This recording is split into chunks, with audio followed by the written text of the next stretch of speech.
Estamos de volta com a nossa aula de português. Vamos dar continuidade, sobre o assunto sintaxe.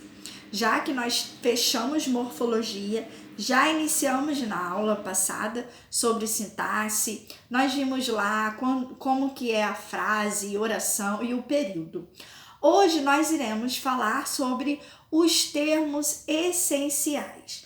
O que são termos essenciais? São peças fundamentais para se constituir uma oração, Então, esses termos, eles são chamados de essenciais exatamente por serem importantes dentro do contexto.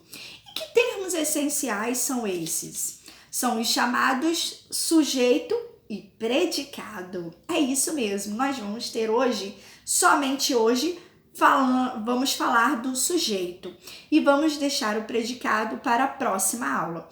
Então, sabendo que o sujeito é uma peça-chave, é uma peça considerada essencial na oração, então, além do verbo, que é super importante, temos o sujeito, que é quem faz a ação expressa pelo verbo, ou quem recebe a ação expressa pelo verbo, quem pratica, ou apenas quem sente ou sofre uma determinada situação que o verbo expressa.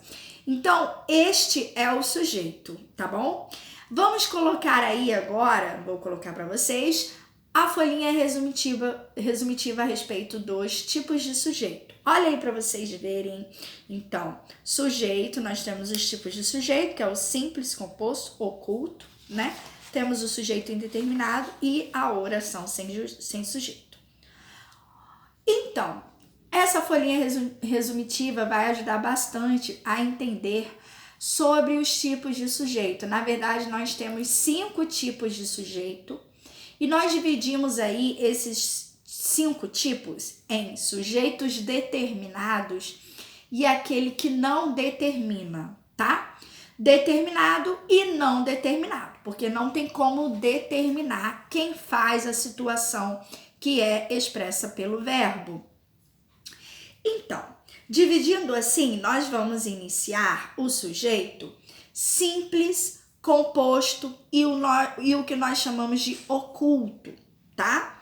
Ele também pode ser chamado de desinencial ou elíptico, que é a mesma coisa. Então, sujeito oculto, desinencial ou elíptico, dependendo da gramática que você vai consultar, ou se você vai pesquisar na internet, nós temos esses nomes e significa a mesma coisa. Elíptico, desinencial, oculto, a mesma coisa, tá? E vocês vão entender como ele funciona dentro da oração. Beleza, agora nós vamos entender um pouquinho como descobrir o sujeito na oração. Como que nós descobrimos? Através do verbo. Então, o verbo é uma peça-chave, Muito importante essa peça, porque é através do verbo que eu sei o sujeito e que também eu sei o predicado. Então, nós temos uma perguntinha básica que nós fazemos diretamente ao verbo. Essa pergunta é quem? Quem fez aquela ação que o verbo expressa?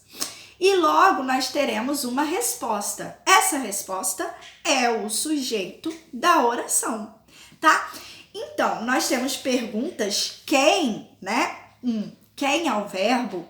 Respostas, sempre nós temos que ter respostas completas. E dentro dessa resposta completa é o nosso sujeito. Só que dentro do sujeito, que é a resposta completa inteira, Vocês vão ver através dos exemplos, mas explicando sobre isso. Dentro dessa resposta inteirinha, nós temos o chamado núcleo do sujeito. E o que seria isso em português, na nossa gramática? Núcleo é a palavra mais importante dentro do sujeito, tá? Então, nós temos aí o sujeito e a palavra mais importante. É essa palavra mais importante que você, aluno, você, aluna, vai buscar.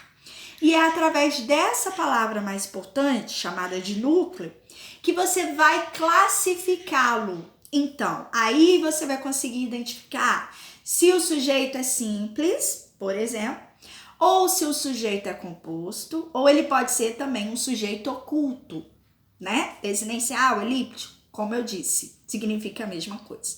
Então, é através do núcleo é que você vai descobrir. Por exemplo, nós temos um exemplo aí. Hoje eu vou falar de um tema que está em foco, né? Que é sobre queimadas na Mata Atlântica, né? Sobre queimadas, né? Não só na mata em si, mas em todos os lugares aqui no Brasil está acontecendo queimadas, está afetando o meio ambiente, está afetando aos animais também. E aí eu preparei exemplos sobre este assunto que está em alta e é um assunto realmente muito atual, né? Estamos vivenciando esse problema aí das queimadas. Então eu coloquei exemplos sobre isso. Vamos lá. O primeiro exemplo é assim: os animais selvagens sofrem com as queimadas no Brasil. Qual é o verbo? Sofrem. Pegue o verbo e pergunta quem é o verbo. Quem sofre com as queimadas no Brasil? Os animais selvagens. Como eu disse, resposta completa, né? Os animais selvagens, né?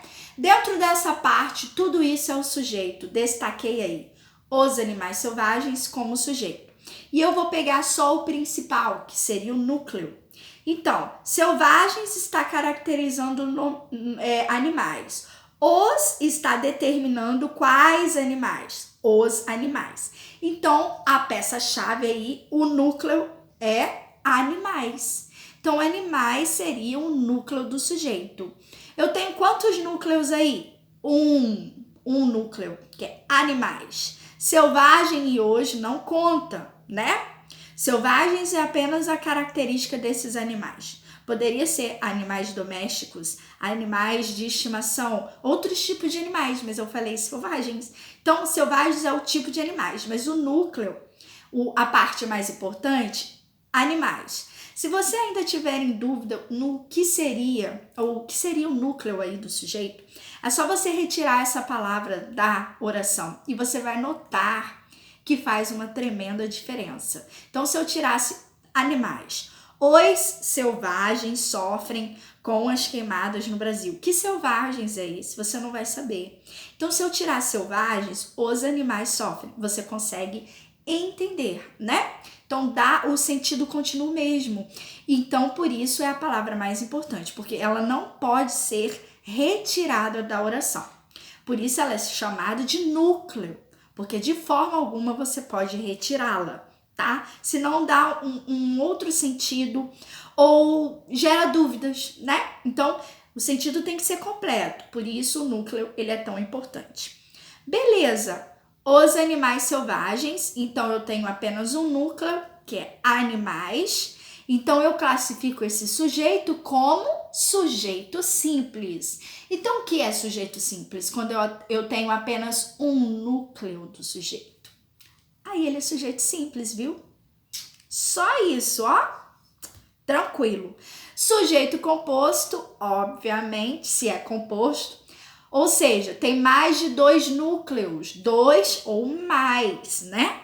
Duas ou mais palavras importantes que correspondem ao núcleo, né?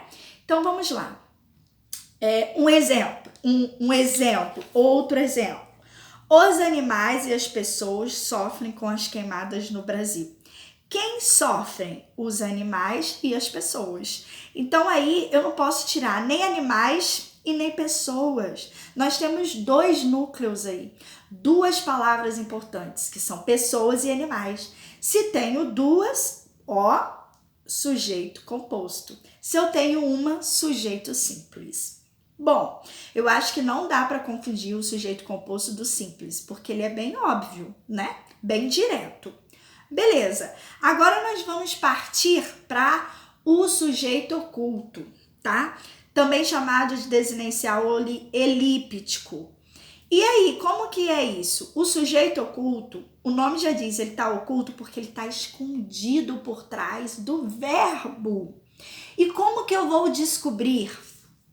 Fácil, através da conjugação verbal. Então, eu vou fazer a mesma perguntinha, quem, ao verbo, e vou encontrá-lo, mesmo ele não estando expresso na oração. Por exemplo, sofremos com as queimadas no Brasil. Quem sofre Nós sofremos. Então, nós sofremos com as queimadas no Brasil. Não dava para ser eles sofremos. Não dava para ser tu sofremos. Só cabe aqui o nós, né? Nós sofremos por conta da conjugação do verbo. A pessoa tem que estar concordando com o verbo. Então, só cabe o nós aí.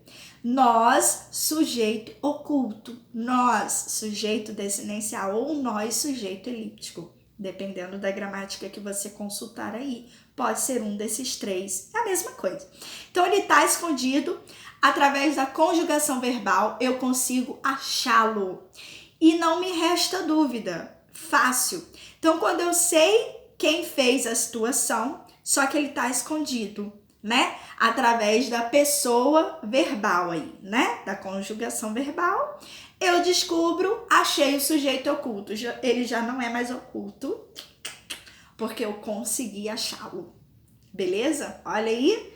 Tranquilo. Então, aí você já entendeu, olha, três tipos de sujeito simples, um núcleo composto, mais de um. Oculto está escondido, eu consigo achá-lo. Beleza. Terminamos a parte de sujeito que determina que eu sei achar quem está fazendo a ação, quem está sentindo. Beleza. Essa parte eu acho que é fácil. Agora nós vamos entrar em dois tipos de sujeito. São chamados de sujeito indeterminado e temos a oração sem sujeito. Claro, nós temos orações que não tem sujeito ali e você vai entender por quê. Temos também orações onde não sabemos quem fez a tal situação expressa pelo verbo. Então, o verbo ele dá a ideia de que alguém fez alguém, só que eu não sei quem. Então, quando você entende como alguém fez a situação e você não sabe quem fez, sujeito indeterminado. Uma ótima dica para você encontrar o sujeito indeterminado na oração é prestar atenção em duas coisas super importantes. A primeira é verbo em terceira pessoa. O verbo tem que estar em terceira pessoa, tanto faz, plural ou singular. Terceira pessoa indica que você não sabe quem foi. Eles, terceira, ele ou eles. E aí, alguém fez a situação. Então, a primeira dica é, o verbo tem que estar em terceira pessoa. A segunda dica é o ser, que nós chamamos de partícula apassivadora. Esse ser, ele dá a ideia realmente de alguém que fez a situação e que você, caro aluno e caro aluno, não vai saber quem fez, mas você sabe que alguém está ali fazendo, porque a situação não vai fazer sozinha, né? Mais ou menos isso. Então, vou jogar exemplos agora. Antes de jogar exemplos, tem aí uma folhinha resumitiva falando exatamente do sujeito indeterminado e da oração sem sujeito. Vou colocar aí na telinha para vocês. Observem aí, continuando, né? O quarto tipo de sujeito e o quinto tipo de sujeito. Alguns exemplos, né? De cada um e algumas particularidades. Beleza. Voltando, vamos a um exemplo aí. Estão colocando fogo na Mata Atlântica. Quem está colocando? Alguém. Eles estão. Então, eles se remete a alguém. Eles quem? Alguém, gente. Alguém está colocando fogo lá. Mas você sabe quem foi? Não. Então, não tem como determinar o sujeito dessa ação, certo? Por isso, ele é chamado de sujeito indeterminado. Percebam que o verbo está na terceira pessoa. Estão. Então, não dá para saber quem que está colocando fogo lá na mata. Ok? Por isso, sujeito indeterminado. Outro exemplo. Apagaram-se toda a chama no parque. Apagaram-se. Quem apagou? Alguém. Quem, gente? Alguém apagou, né? Porque não ia apagar sozinho. Então, alguém apagou e eu não sei quem foi. Essa ação, olha o ser junto com o verbo em terceira pessoa. Apagaram-se, né? Ou, então, poderia ser no singular? Poderia. Então, tanto faz, plural ou singular, terceira pessoa, hein? Então, aí dá a ideia de sujeito indeterminado, tá? Então, apagaram-se. Pegaram? Então, partícula passiva-douro, se, que transmite essa ideia de você não saber quem fez a situação. Sujeito indeterminado é exatamente isso. Alguém fez e você não sabe quem foi. Porque quando você sabe quem foi, pode ser simples, composto ou oculto. Beleza? Agora vamos para o último tipo de sujeito, gente. Oração sem sujeito. Não tem como errar. Essa oração sem sujeito, ela é fácil de encontrá-la. É muito fácil esse tipo de sujeito. Por quê? Porque ela não tem sujeito, não tem quem faça essa ação. Não tem como alguém fazer. Como assim? Através dos verbos chamados de fenômenos da natureza. Os chamados fenômenos naturais, por exemplo, né? São verbos que só a natureza faz. Então, ele é chamado de sujeito, oração sem sujeito, porque não tem como alguém estar fazendo. É a natureza mesmo. Então, é bem natural. Por exemplo, chove a noite toda. Faça a pergunta para o verbo chover e ache a oração aí. Acharam? Claro que não, né? Então, pergunta meio que idiota, né? Vamos lá. Quem chove? O céu? As nuvens? Não sei. Não tem como, gente. Então, os verbos fenômenos da natureza, não tem como você achar um sujeito aí. Por quê? Porque é oração sem sujeito. Outro exemplo, está ventando muito. Quem está ventando? O vento. Oi? Não tem como ter uma resposta aí, né? Justamente porque é uma oração sem sujeito, né? Então, os verbos fenômenos da natureza indicam exatamente que não tem sujeito ali. Não tem como, tá? Aquela ação é própria da natureza. Aí, nós temos também com os verbos impessoais. São chamados impessoais porque não se refere a ninguém. Então, se não se refere a ninguém, não tem como ter sujeito ali. Exemplo, há muitos animais sofrendo pelas queimadas. Há muitos animais, gente, tadinho. Quem há? Então, o verbo haver é um exemplo de verbo impessoal. O verbo haver no sentido de existir, né? Não se remete a alguém, a alguma pessoa aí. Então, ele é impessoal porque não tem como ter sujeito. Não tem como alguém fazer a situação, tá? Por isso, há muitos animais. Quem há? Oração sem sujeito. Então, quando acontecer da oração, por exemplo, quando acontecer, se tiver na oração verbos impessoais e fenômenos da natureza, vocês já sabem, a oração não tem sujeito. É só isso, gente.